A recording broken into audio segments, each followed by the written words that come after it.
Good morning. Welcome to Old Vine Zen. I'm Jan, and it's early like Sunday morning. Thank you for joining me.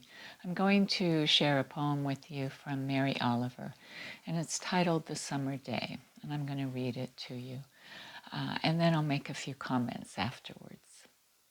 The Summer Day. Who made the world? Who made the swan and the black bear? Who made the grasshopper? This grasshopper. I mean the one who has flung herself out of the grass, the one who is eating sugar out of my hand, who is moving her jaws back and forth instead of up and down, who is gazing around with her enormous and complicated eyes. And now she lifts her pale forearms and thoroughly washes her face. Now she snaps her wings open and floats away. I don't know exactly what a prayer is. I do know how to pay attention, how to fall down into the grass, how to kneel down in the grass, how to be idle and blessed, how to stroll through the fields, which is what I've been doing all day. Tell me, what else should I have done? Doesn't everything die at last and too soon? Tell me, what is it you plan to do with your one wild and precious life? Now, this poem resonates deeply with the Buddhist perspective, the wild and precious life. The Buddha would say the life is so brief and uncertain. To live it as if your hair were on fire. Perhaps you've heard of that term. And what are you going to do with the rest of your life? He would probably not give you a to-do list, 1, 2, 3, 4. He would say, what are you doing now? With every breath you take, with every step you take, with every choice you make, what are you doing now? And he would probably say something about your intention of your life, to be awake in your life, to be astonished, to ask questions, to say you're sorry, to tenderly engage in your life. So I believe in essence what he would say is that life is fleeting, it's mysterious, it's unknown, it's sacred, that we cannot own our life, but we can meet it head on, fully. So these are questions, and they're deep questions, but I think we should attend to them daily. So I'd like to do that right now in our meditation. So I'm going to put my poem down and thank Mary Oliver for writing such a beautiful thing. And let's get comfortable and begin a short meditation together, maybe on the essence of what are we going to do with this precious life. So I'm going to lower my head. I'm going to close my eyes for a moment.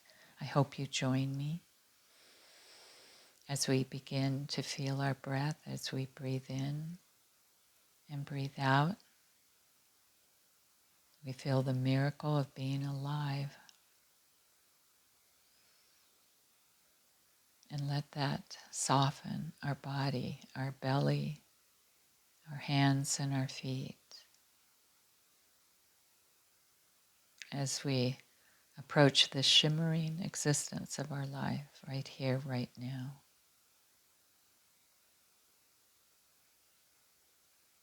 And with quiet attention, we allow our body to relax, breathing in and breathing out. The body softens and the mind begins to clear as we breathe in and breathe out. we begin to understand we don't need to conquer this world to fulfill our life. That will never happen. We need only to be fully here, to live each day meeting with the understanding of impermanence, that it's brief, our life. It's not going to go on and on and on forever. Breathe in, this is my one wild and precious life. Breathe out, may I live it awake. May I say I'm sorry when I hurt someone, intentionally or unintentionally. May I rest this moment in complete awareness, just for these few moments in the stillness, where the presence itself becomes the answer, the gift of this moment. Breathing in and breathing out. What if the purpose of life was simply to see, to stand in the rain and feel it wash through you? What if the miracle was not in the doing, but the soft unfolding of understanding?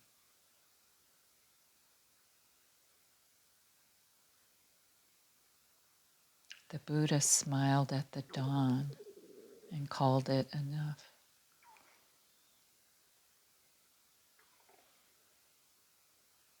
Breathing in and breathing out. So we take this day, your wild and precious chance,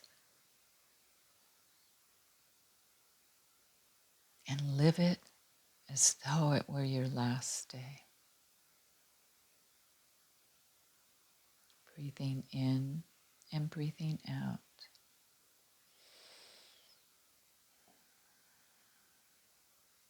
I will offer you a short chant, one that you may repeat to yourself line after line as I offer it to you.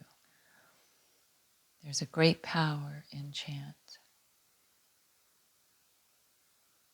I live awake this breath this day. I live awake this breath this day. The wild light calls, I walk its way.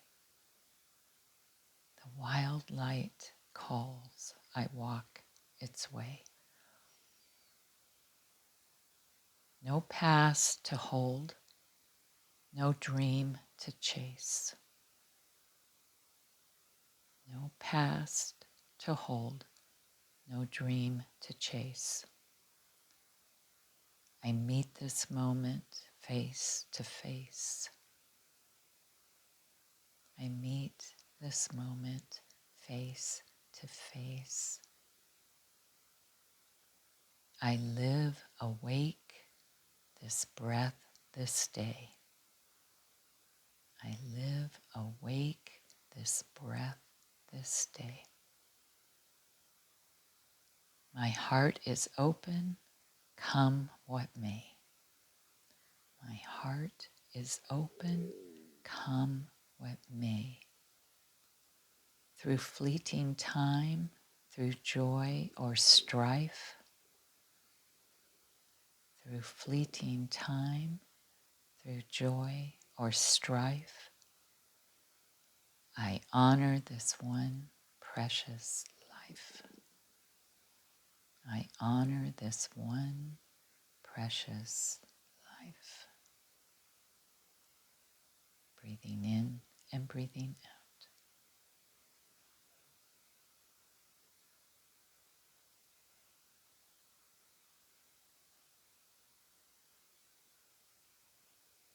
And now, as we close our meditation for today, we slowly come back and we slowly reopen our eyes. And I think one thing I want to leave you with is to be kind. So often we can be rude, not in just our words, but our thoughts. And our thoughts are very important. And we can be short, and we can say things that hurt people. So let's be kinder. Let's not do that. It's so easy to do that, I know. That's what is coming to me right this moment. I can hear Ollie snoring in the background. Maybe you can, I don't know. He's so cute. Anyway, okay. So be kind, be nice. Life is fleeting. Let's remember the words of the Buddha. Life is fleeting. It's mysterious. Look for some mystery in your life. I love that. Look for mystery. Look for things that are amazing and different that you might just normally go right by. Just look for them. They're out there.